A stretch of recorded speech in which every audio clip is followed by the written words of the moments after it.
கர்த்தருடைய பரிசுத்த நாமம் மகிமைப்படுவதாக. Today's promise verse is taken from Psalms chapter 51 verse 2. Wash away all my iniquity and cleanse me from my sin. சங்கீதம் 51 அதிகாரம் 2 வசனம். என் அக்கிரமம் நீங்க என்னை முற்றிலும் கழுவி என் பாவமறை என்னை சுத்திகரியும். Have you ever tried to clean a stain that just wouldn't go away no matter how much you scrubbed it? Some stains go deeper than the surface. In the same way, sin leaves a mark that only God can remove it. சில கரைகள் எவ்வளவு கழுவினாலும் போகாது போல தோன்றும். அது போலவே சில பாவங்கள் நம் உள்ளத்திலே ஆழமாக கரைப்படுத்தி விடுகிறது. அவற்றை நீக்க தேவனால் தான் முடியும். இந்த நாளிலே தேவன் நமக்கு கொடுக்கின்ற நம்பிக்கையின் வாக்குத்தத்தத்தின் மூலமாக அவர் சொல்லுகிறார், அவர் நம்மை சுத்திகரிக்கிற தேவனாக வெளிப்படுத்த விரும்புகிறார். ஆம் பிரியமானவர்களே, இந்த வசனத்தை கேட்டுக்கொண்டிருக்கிற நீங்க இந்த நாளிலே இந்த வசனம் தாவீது ராஜா அவர் பாவத்துல விழுந்து அவர் தன் பாவத்தை உணர்ந்து கர்த்தரிடத்துல மன்னிப்பு கேட்கிற சங்கீதமாக இந்த வசனத்தை நாம் பார்க்கிறோம். It's a prayer of repentance.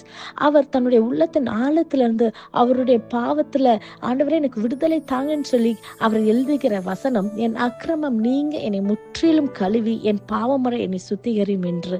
கர்த்தர் நமக்காக சிலுவென்ற மரத்திலே சாபமாகி நம்மளுடைய பாவத்துக்காக, நம்மளுடைய அக்கிரமத்துக்காக, நம்மளுடைய துணிகரமாக நம்ம செய்கிற பாவத்துக்காக கர்த்தர் சிலுவையில அறையப்பட்டு நம்மளுக்காக இரத்தம் சிந்தினார். அந்த இரத்தத்தின் வல்லமை நம்மளை இந்த நாளில நம்மளுடைய பாவத்திலிருந்து, நம்மளுடைய சாபத்திலிருந்து, நம்மளுடைய அக்கிரமத்திலிருந்து அது நம்மளை விடுவிக்க வல்லமை உள்ள இரத்தமாக இருக்கிறது.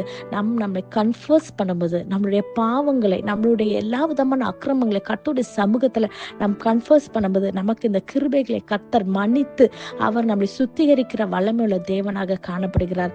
1 யோவான் 1:9 சொல்லுகிறது, God forgives us and cleanses when we confess. இந்த நாளிலே எந்த பாவத்துல நீங்க அடிமைப்பட்டு இருக்கிறீங்களோ, எந்த விதமான அக்கிரமத்துல அல்லது எந்த விதமான நீங்க சில காரியங்களை கர்த்தருக்கு பிரியமில்லாத காரியத்தை நம்ம துணிகரமா சில காரியங்களை நம்ம செய்து கொண்டிருக்கிறோம். நம்ம இந்த நாளிலே நம்ம அறிக்கையிட்டு தாவீது ராஜா எழுதினது போல கர்த்தர் நம்மளை கழுவ, நம்ம பாவத்திலிருந்து முற்றிலுமாக விடுதலை செய்கிற தேவனாக அவர் வல்லமை உள்ள தேவனாக இருக்கிறார். நம்மளுடைய அக்கிரமங்கள் எல்லாவற்றையும் கர்த்தருடைய சமூகத்துல வைத்து மன்னிப்பு கேட்கும் போது நிச்சயமாக அவர் நம்மளை மன்னித்து நம்மளை பரிசுத்தப்படுத்துகிற தேவனாக அவர் விரும்புகிறார். பரிசுத்தம் இல்லாமல் ஒருவனும் தேவனை தரிசிப்பதில்லை. நம் பரிசுத்தமாக இருக்க வேண்டும் என்று கர்த்தர் விரும்புகிறார். இந்த நாளிலே நம்ம ஒப்பு கொடுத்து நம் கர்த்தருடைய சமூகத்தில் நம் ஜெபிக்கும் போது நிச்சயமாகவே கர்த்தர் நம்மளுடைய காரியங்களை அவர் கண்ணோக்கி பார்த்து நம்மளுக்கு மனதுருகிற தேவனாக அவர் இறங்க வல்லவராக இருக்கிறார். அநேக காரியங்கள் நம்ம பாவத்தினால, நம்மளுடைய அக்கிரமத்தினால நிறைய ஜெபங்கள் கேட்கப்படாம இருக்கிறது. நம் பாவங்கள் இருந்து விடுதலை ஆகும் போது நம்மளுடைய எல்லா காரியங்களும் அக்கிரமங்கள் எல்லாவற்றிலிருந்து கர்த்தருடைய சமூகத்துல மன்னிப்பு கேட்டு நம்ம அதுல இருந்து விடுதலை பெறும்போது நம் வாழ்க்கையில ஒரு பெரிய மாற்றத்தை நம் காண கர்த்தர் உதவி செய்வார். No matter how deep the stain of sin is, God's mercy is deeper. When we ask him to wash us, he makes us clean again. He doesn't forgive your past, he transforms your future. இதை விசுவாசிக்கிறீங்களா? நம் கண்களை மூடி ஜெபிப்போம். நேசிக்கிற நல்ல தகப்பனே, இந்த காலை வேலைக்காக நமக்கு நன்றி செலுத்துகிறோம் கர்த்தாவே. நீர் கொடுத்த அந்த வாக்குத்தத்த வசனத்துக்காய் நன்றி செலுத்துகிறோம் கர்த்தாவே. ஆண்டவரே, இதை கேட்டு உண்மையாக இருதயத்திலிருந்து கர்த்தாவே ஆண்டவரே பாவத்து மன்னிப்புக்காக அப்பா உம்முடைய சமூகத்தில் உள்ள இரத்தத்தின் வல்லமைக்காக அப்பா கேட்டு ஜெபிக்கிற ஒவ்வொரு பிள்ளைகளுடைய வாழ்க்கை நீர் கழுவும்படி, அவங்களை சுத்திகரிக்கும்படி, அவங்களை பரிசுத்தப்படுத்தும்படி ஆண்டவரே அவங்களை எல்லா பாவத்துல இருந்து தீங்கிலிருந்து நீர் விலக்கி பாதுகாத்து கர்த்தாவே ஆசீர்வதித்து வழி நடத்துங்க. இயேசுவின் மூலம் ஜெபிக்கிறோம். ஜெபம் கேட்டபடியால் ஆமென்.